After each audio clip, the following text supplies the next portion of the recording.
I found the list on a Wednesday morning, right after Julia left for the gym. It was just sitting there on the kitchen counter, like a note left for a babysitter. Nothing ceremonial about it. No envelope, no folded page, no attempt to hide or highlight it. Just a single sheet of white printer paper, half tucked under a coffee mug like it might blow away if someone opened a window. The heading caught me first: Rules to Save Us. At first, I thought it was something Julia had scrawled in one of her late-night bursts of self-help inspiration. She'd been reading books with titles like Radical Honesty and Emotional Wealth, and had recently taped an affirmation above the stove that read, "Speak softer to be heard more loudly." That one had lasted a week before it was replaced with something about growth zones. But this list wasn't hers. I knew her handwriting. Julia writes like a designer, even loops, upright letters, everything evenly spaced as if each line were waiting to be evaluated. This was different. Messier. Slanted, rushed, impatient. And then I knew Monica, Julia's best friend. Recently divorced. Triumphant about it, like she'd won some prize for surviving her own discontent. She wore her bitterness like an accessory and talked about her ex the way people talk about a traffic jam. Something unfortunate, avoidable, and always someone else's fault. I read the list again, this time slower. The rules weren't numbered consistently. Some had been scribbled out and rewritten, others annotated with little side notes in parentheses. Don't ask where she's been. Give her space when she gets defensive. Don't take her silence as rejection. She's probably just thinking. Be patient with mood swings. Growth is messy. She doesn't owe you the same version of herself every day. If she cries after being short with you, hug her. That means she knows she hurt you. Don't interrogate her phone use. Privacy builds trust. When she leaves without saying goodbye, assume she's just late, not upset. If you want to keep her, learn to love her on her worst day, not just her best. There were 13 in total. I didn't need to write them down. I remembered all of them, line for line, tone for tone. The list wasn't advice, it was ammunition, camouflaged as compassion. And it wasn't written for her. It was written about me. Or rather, the version of me Monica believed I was becoming: suspicious, controlling, emotionally incompetent. A man who needed a manual to keep his wife from slipping through his fingers. I didn't mention it to Julia. I didn't ask her why it was there. I didn't ask if Monica left it, or if Julia was using it as a daily checklist. I didn't ask because I already knew what kind of answer I'd get: deflection masked as sensitivity, offense disguised as vulnerability. A soft shutdown, the kind she'd perfected in the last few months. That night, Julia came home later than usual. Said she'd grabbed drinks with a couple board members after yoga. Her skin glowed a little more than normal, like she'd reapplied something before walking in. She kissed me lightly, almost absently, and headed upstairs with her phone in her hand. I watched her go. Watched how she didn't look back, how her feet moved quickly, deliberately, like she couldn't afford the weight of our conversation if I started one. I sat there in the quiet kitchen, rereading the list in my mind. Don't ask where she's been. I hadn't. Not once. Because now I understood something. This wasn't just a list of rules. It was a soft warning. A way of saying, if she starts pulling away, make it easy for her. If she starts lying, forgive her before she asks. If she begins to rewrite your marriage, let her use your silence as permission. I didn't throw the list away. I didn't confront her.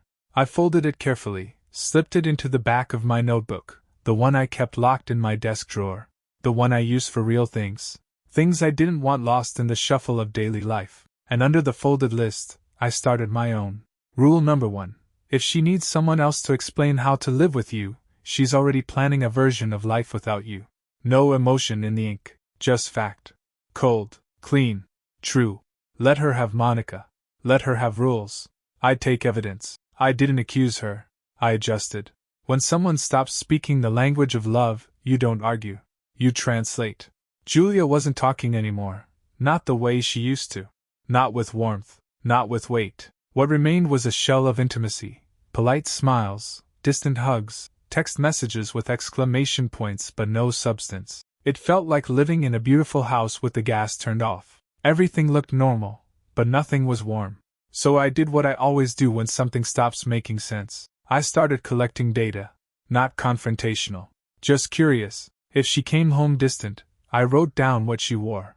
If she left cheerful and returned drained, I marked the shift. I started timing how long her late nights, actually lasted, comparing them to her work calendar. Her explanations were always within the realm of plausibility: board strategy sessions, late-night Zooms, off-site planning dinners. But what she didn't realize was how many inconsistencies she'd stopped covering up.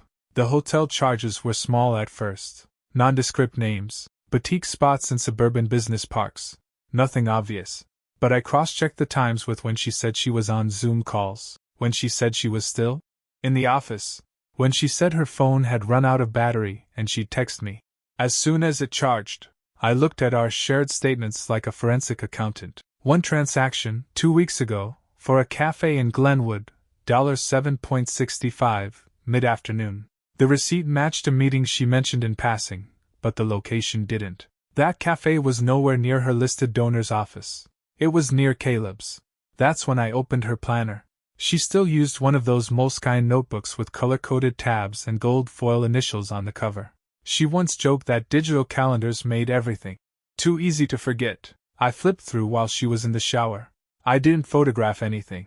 Not yet. I just needed to see the pattern.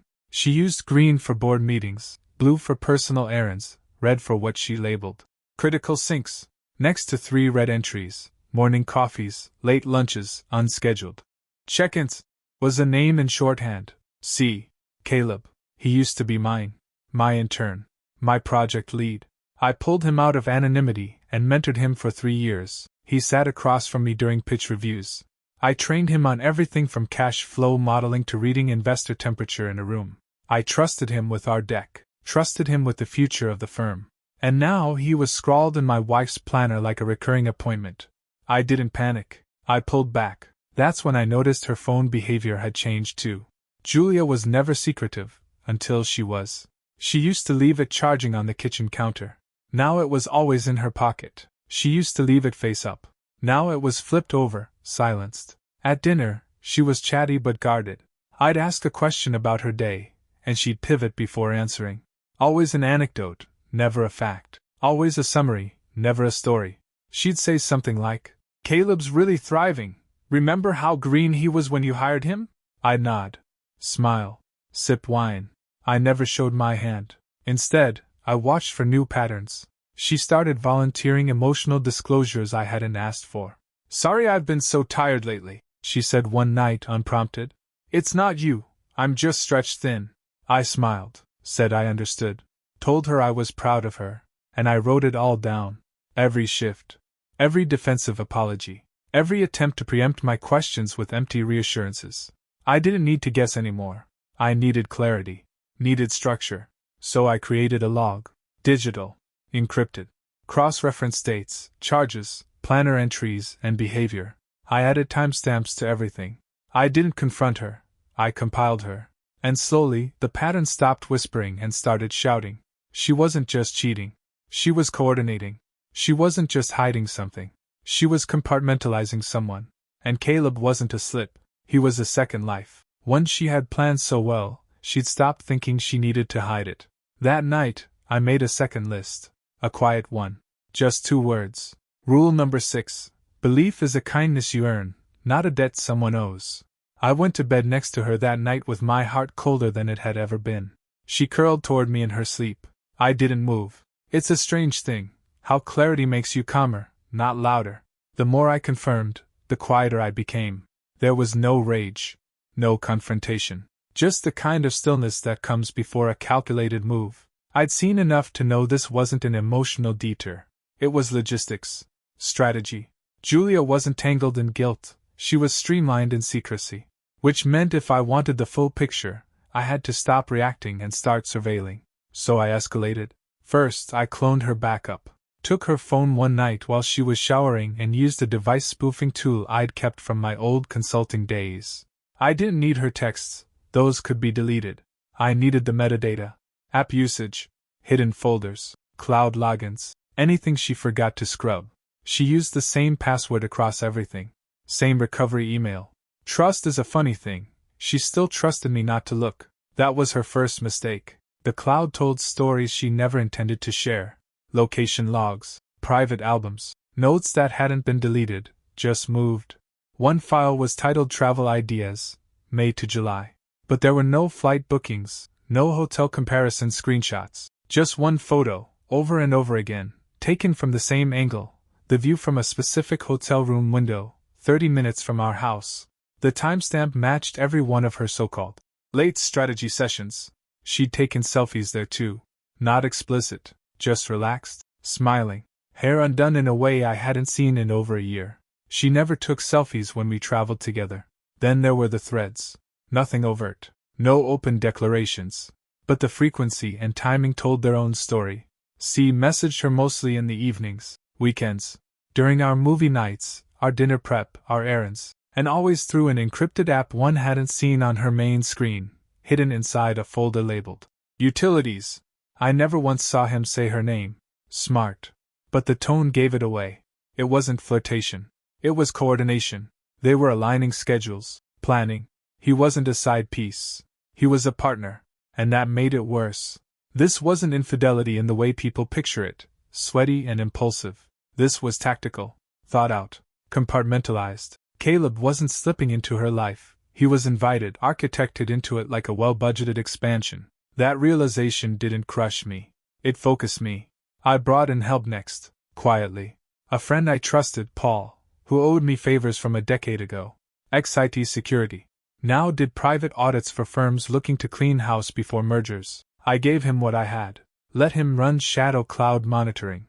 Not invasive, just passive capture. Location pings. Account changes. Sync irregularities. What he sent back stopped being surprising by day 3. Multiple rendezvous. Same hotel. Alternating weekdays. A staggered pattern that avoided suspicion. But not to me. She had other names too. Not just Caleb. Different men. Less frequently. One in Denver. One with a San Francisco area code. But none with regularity. Only Caleb showed up everywhere. Emails, calendar notes, synced bookmarks, mutual shared files on Dropbox. He was central. And that broke something in me. Because I hadn't just trusted him, I'd sponsored him. Pulled him up. Sat next to him at client dinners while he talked about learning to be loyal. I once told Julia he reminded me of a younger version of myself. She'd smiled. Now I knew why. But I didn't confront. Not yet. Instead I printed, logged, archived. Let them keep playing house in my blind spots. I was already building the exit file. That night, Julia came home late again. She looked exhausted. Said the board was fracturing over policy changes. I nodded. Stirred the pasta. Told her she was amazing for holding it together. She touched my back. Said, "Thanks for always believing in me." And I smiled. Rule number 9. People always thank you for the faith they plan to betray. I went to bed that night and made 3 copies of everything I had. One for my attorney, one for my vault, and one that would sit in a sealed envelope, labeled Caleb, joint venture. She'd started this with secrecy. I'd finish it with evidence. It wasn't just betrayal. It was infiltration. And I realized that the moment I pulled out a photo from our 10th anniversary dinner and saw Caleb's face smiling back from the head of the table. I had forgotten he was there. The memory sharpened as I stared at the image. Julia glowing in candlelight, hand on my forearm, and Caleb raising a glass mid-toast. He'd stood, asked for the room's attention, and delivered some speech about loyalty, admiration, and learning from the best. My friends had laughed, clapped. Julia had beamed. She'd looked at him the same way I used to look at her, and now I couldn't unsee it. That dinner had been my idea. I paid for the whole thing, rented the private room at the Vineyard, even customized the menu. I'd asked Caleb to come last minute when another colleague cancelled. Said I wanted to invest in his future. He came alone. Julia sat across from him, and I remember thinking she was quiet that night, more attentive than engaged. It made sense now. She wasn't watching him like a newcomer. She was watching him like someone with a secret. I pulled more threads, found private albums synced across her devices, screenshots of messages, pictures from quiet corners of that same hotel room, and selfies with his hand visible just out of frame. Always partial. Always careful. They weren't hiding anymore. They were documenting. In one shot I saw her hand on a table, next to a notebook with my company's logo. Beside it, a cocktail glass. And across from her, a blurred reflection of Caleb in the window. He wasn't a mistake. He wasn't a slip. He was an accomplice. And it wasn't just physical. That was the part that unnerved me most. There were shared Google Docs, brainstorming decks that had nothing to do with Julia's nonprofit work, budgeting templates, grant proposal outlines with my formatting, my language, because she'd taken the structure from my past presentations and handed them off to him. They were building something, together, not just in hotel rooms, but on paper, in strategy. She was leveraging everything I'd taught Caleb and feeding it to him like inheritance. I had trained the man sleeping with my wife. That broke something deep and private. Not rage. Not sorrow. Just displacement. Like someone had rewritten the last 3 years of my life in invisible ink, and I was only now seeing the revision in daylight.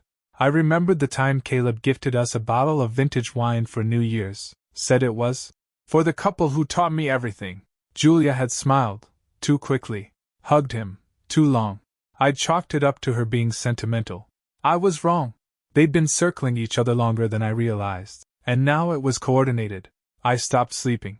Not out of anxiety, but precision. Every hour she slept was an hour I spent auditing, copying, securing. I changed my company's internal access logs, quietly, rewrote passwords, pulled usage data. Caleb's work computer had synced to a private email account 3 separate times using a spoofed port. He'd been pulling client lists, scraping contact info. It wasn't just adultery. It was corporate theft, misappropriation. He'd used my trust to leverage Julia's role, and she'd used her marriage to smuggle him into every secure space I had built. This was a hostile takeover, personal and professional, and I wasn't going to let it burn me quietly. So I printed photos, watermarked PDFs, created 3 timelines, Julia's deceptions, Caleb's incursions, and their intersections. 1 folder, hardbound, clean, labeled asset extraction, but I didn't confront them. Not yet, because some betrayals don't deserve fire. They deserve cold, and I had become very, very cold. I invited her to dinner, home-cooked, handmade pasta, her favorite wine, the kind we saved for celebrations. I even set the table the way she liked, with the linen napkins folded into tight triangles. It looked like affection. It was theater. She came home late, of course. Said traffic was brutal and someone at the board had a breakdown over funding cuts. Her hair was too smooth for a stressful day, her smile too rehearsed. But she kissed me on the cheek, hung her bag, and walked into the performance without hesitation. We made small talk. She asked about my week, and I answered with enough detail to lull her into ease. She laughed at something I said about a misprinted invoice, and I watched her face for cracks. There were none. She had rehearsed too. I waited until dessert. She reached for the bottle to pour a second glass. I placed the folder on the table between us. Black, unmarked, thick. She paused, her hand halfway to the cork. Her smile slipped, not all at once, just at the corners. "What's this?" she asked, already knowing. "Something I think you'll want to read before I say anything else," I said. Calm. Even. She opened it. The first page was a printout of Monica's list, rules to save us, annotated in red. Each rule marked with a date, a counterpoint, a contradiction. Next, a collage of synced screenshots, planner entries, calendar overlaps, message timestamps, then the hotel receipts. 5 in total. Each matched with GPS logs from her phone and metadata from the booking sites. She turned pages with increasing speed. Her breathing changed, quieter then shallower. She reached Caleb's name and froze. There was a photo beneath it, one of the window reflections. Her handwriting on a notepad. His face faint but undeniable. She closed the folder. "None of that is what it looks like," she said. Reflex. I didn't answer. "You're taking things out of context." Silence. She swallowed. Tried again. It wasn't supposed to happen like that. "Caleb, he's..." I finally spoke. "Rule number 4. I said. "Don't question her phone habits." She blinked, confused. I nodded toward the list. "I didn't. I just listened." I pushed the list toward her. A single new line had been added, scrawled in my handwriting below Monica's final note. "Save yourself? You're going to need it." She stared at it for a long time. No denial now. No stories left. Just breath. Guilt leaking out of every pore. "You don't understand," she whispered. "No," I said, standing. "You don't." I left her at the table. No yelling. No dramatic exits. Just the quiet sound of glassware clinking as she leaned forward and finally, fully, broke. I didn't look back, because I had already made the next folder. It was called divestment, and in it were copies of the business accounts, withdrawal strategies, and the first draft of custody documentation. She'd chosen her language: secrecy, excuses, betrayal. I was speaking a new one now: litigation, exposure, closure. The morning after the confrontation, I didn't ask her to leave. I didn't scream or slam doors. I simply told her I'd be working from home, and she should take the day, wherever she needed to go. She understood without a word, packed a bag with practiced speed, and left without finishing her coffee. That silence was the last honest conversation we had. I moved fast, filed for divorce within the week. Preemptive, clean. With the evidence I had, the judge didn't need much convincing. Fault wasn't just implied, it was documented, time-stamped, indexed. I wasn't just walking away, I was protecting what was mine. I pulled funds from our joint accounts, legally, strategically. The kind of moves you don't make unless you already know the rules of the game. She hadn't changed the passwords yet. That was her second mistake. Caleb, for all his charm, had no idea how exposed he really was. I shut him out of the firm in under 48 hours, locked credentials, terminated his contracts, sent a carefully worded memo to our partners, not accusatory, just factual. Internal security concerns, breach of trust, nothing libelous. Everything documented. He didn't contest it. Couldn't. He knew. The fallout was immediate. Our social circle, once tightly knit, began to fracture. People chose sides, not always aloud, but clearly. Some reached out with empty sympathy. Others stayed silent. A few who once toasted to our anniversaries stopped replying to group messages. Julia's footing crumbled faster than she expected. Whatever narrative she thought she could spin didn't survive the receipts. I never went public. I never said a word. But I didn't need to. People read silence louder than noise, especially when it's the silence of a man who has receipts but refuses to yell. Caleb's professional reputation began to corrode. References dried up. I didn't blacklist him. I didn't have to. Investors noticed the pattern. Clients recognized the pivot. The Whisper network worked without me lifting a finger. And Julia? She tried to rebrand the whole thing. Became suddenly vocal about reinvention. Posted quotes about letting go of the past and choosing authenticity. But her eyes in those selfies, those were the eyes of someone who'd gambled everything and lost more than she understood. I kept my head down, handled legal proceedings with surgical precision.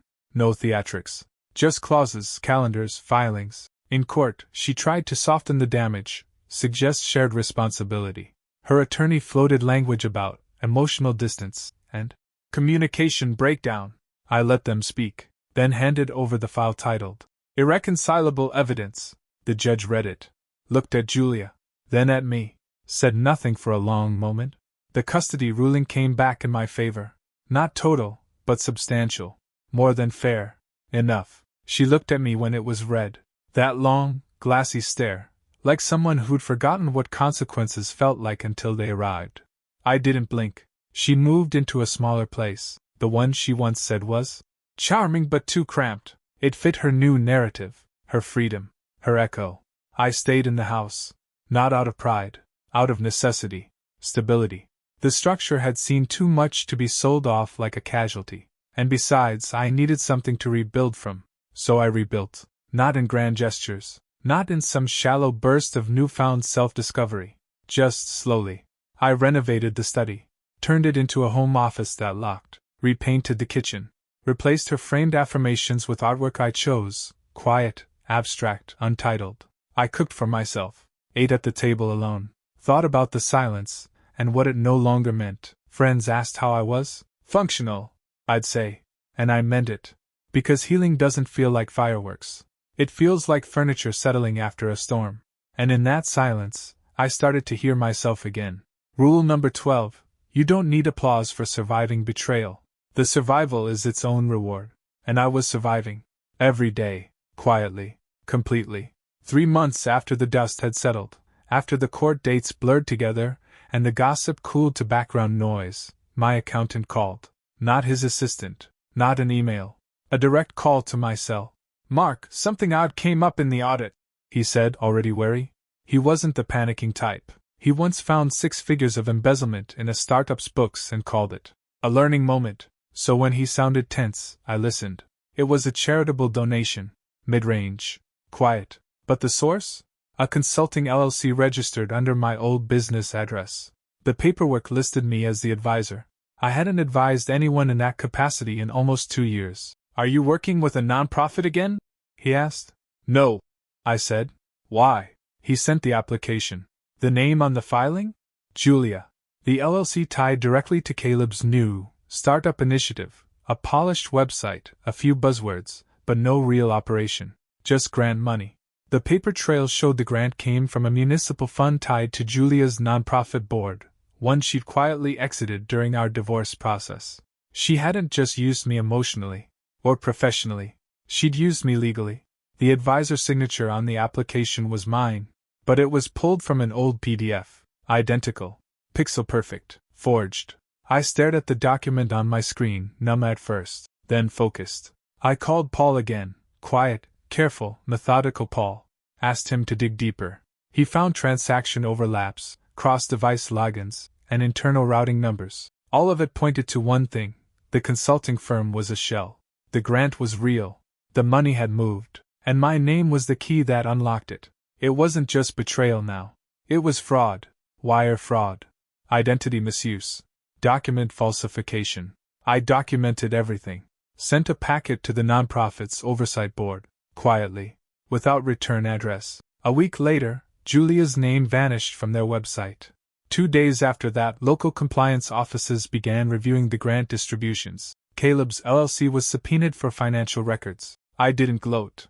I didn't post about it, but I did receive a letter, handwritten. No envelope, no return address. Just folded paper on my doorstep one morning. A single line inside. This wasn't how I meant it to go. I read it 3 times. Not because I didn't understand, but because I wanted to be sure I didn't. There was no apology, no ownership, just regret that the fallout had finally outpaced her control. I didn't reply. I clipped the note to the grant fraud summary and mailed it, anonymously, to the board chair of the nonprofit she'd once claimed to love. Then I went upstairs and opened the bottom drawer of my filing cabinet, the one with the personal records, found the folder marked Wedding. Inside, among dried petals and printed vows, were 2 sheets of paper, hers and mine. I held hers for a long time, not reading, just feeling the weight of its emptiness. Then I burned it. Clean. Controlled. I folded mine carefully into a square and placed it in a new folder. Label: Lessons I Paid For. There's something brutal about realizing your most sacred promises were repurposed as leverage.